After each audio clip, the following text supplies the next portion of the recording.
Poin pertama yakni problematika masyarakat modern.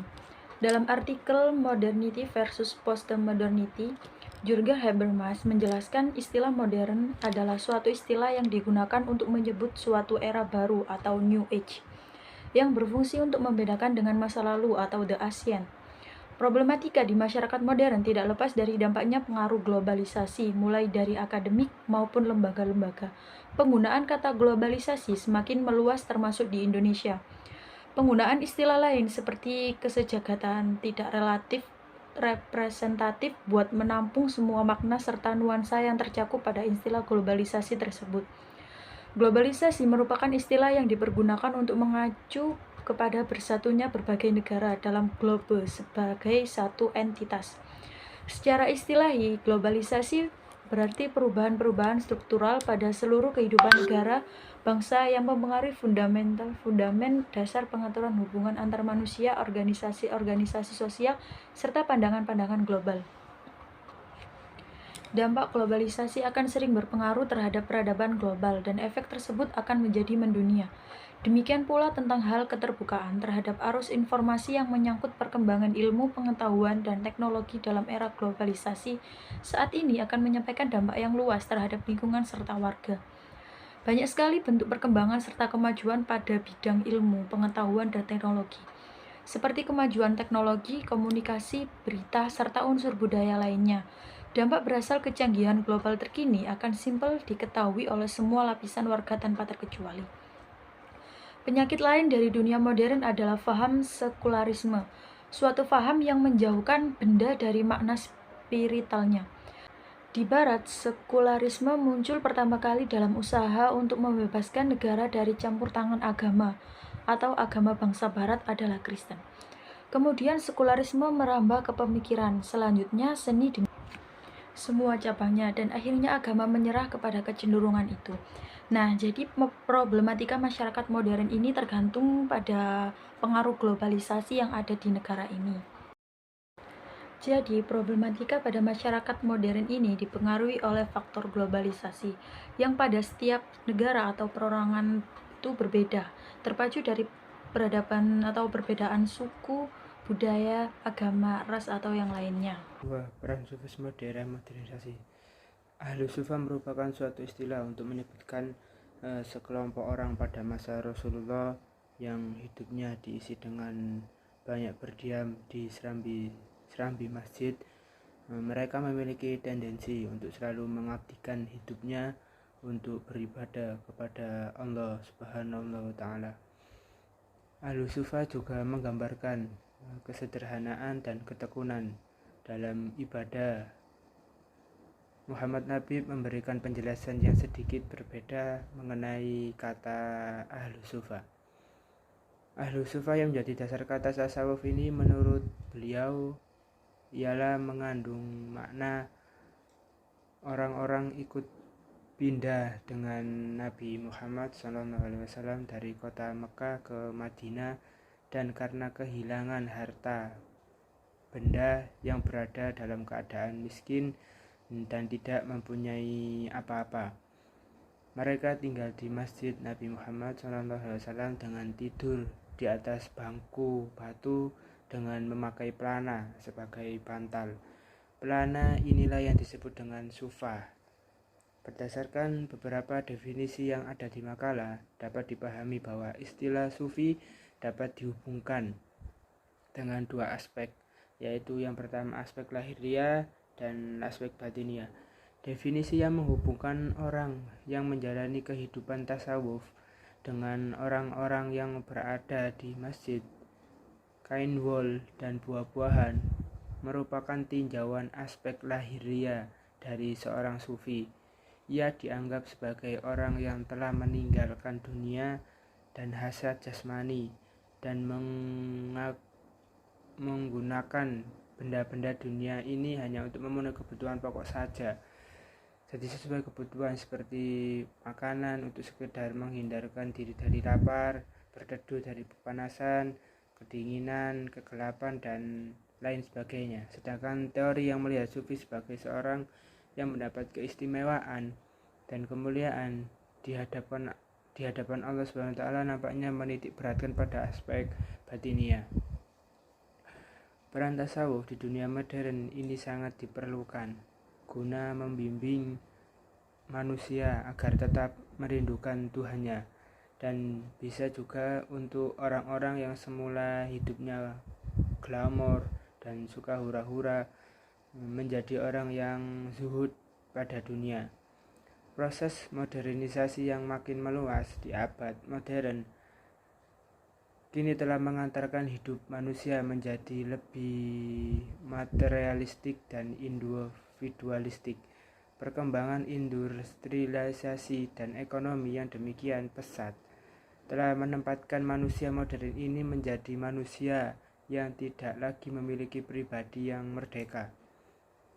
Hidup mereka sudah diatur oleh otomatisasi mesin yang serba mekanis, sehingga kegiatan sehari-hari pun sudah terjebak oleh alur rutinitas yang mereka tekuni. Akibatnya manusia sudah tidak acuh lagi kalau peran agama menjadi semakin tergeser oleh kepentingan materi duniawi. Di sini saya akan membahas pengembangan akhlak tasawuf. Perlu diketahui, tasawuf berperan melepaskan kesengsaraan dan kehampaan spiritual untuk memperoleh keteguhan dalam mencari Tuhan. Karena inti ajaran tasawuf adalah bertujuan untuk memperoleh hubungan langsung dan disadari dengan Tuhan, sehingga seseorang merasa berada di hadiratnya dan terlepas dari kegunduhan, kesedihan, dan kegalauan. Adapun ajaran tasawuf yang paling mendasar dapat dijadikan sebuah solusi dalam mengatasi problematika kehidupan masyarakat, yaitu dengan mengadakan introspeksi diri, atau dalam bahasa tasawuf dikenal dengan muhasabah terhadap diri sendiri atau mencintai diri sendiri. Beberapa ajaran tasawuf tampaknya dapat memberikan sumbangan positif yang dapat diamalkan dalam kehidupan masyarakat dan dapat digunakan sebagai solusi masyarakat, sebagai benteng spiritual dalam menghadapi berbagai problematika modern.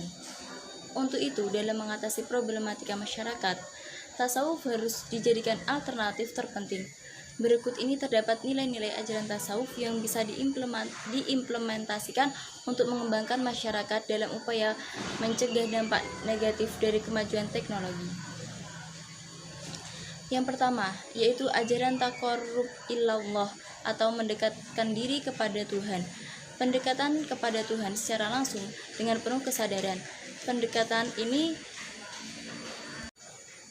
Yang kedua ada ajaran tawakal ilallah atau berserah diri kepada Tuhan atau menyandarkan sepenuhnya kepada Tuhan. Sebagai contoh, orang yang sedang naik pesawat tidak akan merasa nyaman dan senang jika ia selalu merasa takut mati. Orang yang demikian akan merasa tenang jika bertawakal menyerahkan sepenuhnya kepada Tuhan. Tiada daya dan upaya, hanya kuasa Tuhan. Ia serahkan kepada Tuhan karena hanya Tuhanlah yang tahu urusan kematian. Yang selanjutnya ajaran sikap ridho. Orang yang selalu ridho pasti akan melakukan. Selanjutnya sikap ridho. Orang yang memiliki sikap ridho bisa terhindar dari sifat frustasi dalam menghadapi tantangan kehidupan, selalu pasrah dan menerima terhadap segala keputusan Tuhan.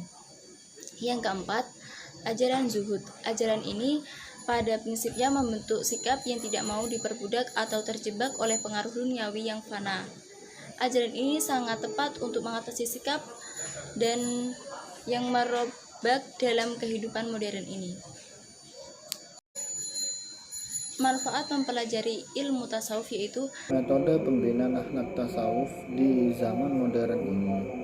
Akhlak tasawuf sebagai suatu ilmu yang sangat berguna dalam rangka membentuk manusia yang humanis dengan moral yang luhur, memerlukan metode dalam pembinaannya. Sebagian metode pembinaan akhlak memang sudah bisa ditangkap pada uraian-uraian.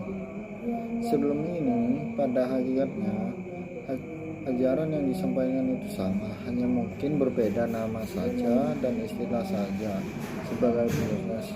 Tetapi walau demikian, hal itu bisa dinamakan modern kalau boleh dibilang demikian, paling tidak dari segi waktu atau zaman. antara metode pembinaan akhlak tasawuf itu dibagi 5. 1. Metode manajemen kolbu. 2. Metode zikir. 3. Metode nasyid. 4. Metode mabit. 5. Metode harakah. 1.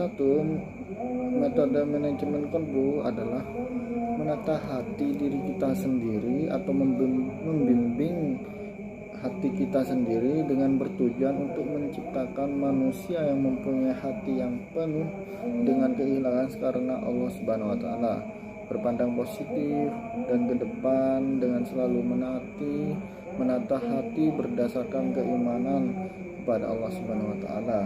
Menurut Kiai Haji Abdullah Gimnastiar atau yang lebih dikenal dengan AA Gim adalah pelopor dari metode manajemen kolbu ini. 2. Metode zikir. Metode zikir ini adalah yang dikembangkan oleh Kiai Haji Arifin Ilham, seorang kiai muda yang mempunyai suara serak sebagai ciri khasnya. Melalui majelis zikirnya di Jakarta tidak berbeda dengan Kiai Hajibullah Gimnastiar. Apa yang dilakukan Kiai Haji Arifin Ilham ini, Kiai Haji Ilham ini sesungguhnya juga sudah dikembangkan oleh para ulama terdahulu, terutama oleh para ahli tasawuf sufi. Tetapi Ustadz Arifin begitu biasanya beliau dipanggil, berhasil membangkitkan atau menggairahkan kembali zikir yang mulai ditinggalkan umat ini dengan metode zikir berjamaah. Walau ada ulama yang kurang setuju dengan zikir berjamaah ini, tetap saja beliau diminati oleh umat, terutama yang mulai sadar akan kekeringan hati dan kegundahan jiwanya. 3. Metode syahid. Metode syahid tidak dapat dipungkiri kalau manusia sekarang, khususnya kaum muda, sangat gemar sekali dengan dunia hiburan, terutama musik dan lain-lain. Karenanya diperlukan musik alternatif yang bermutu dan membina keimanan dan kalbu kita atau akhlak kaum muda kita, dan salah satunya adalah nasyid. Itu alasannya mengapa nasyid masuk sebagai salah satu metode pembinaan akhlak tasawuf di zaman modern ini. 4. Metode mabit. Metode mabit atau bisa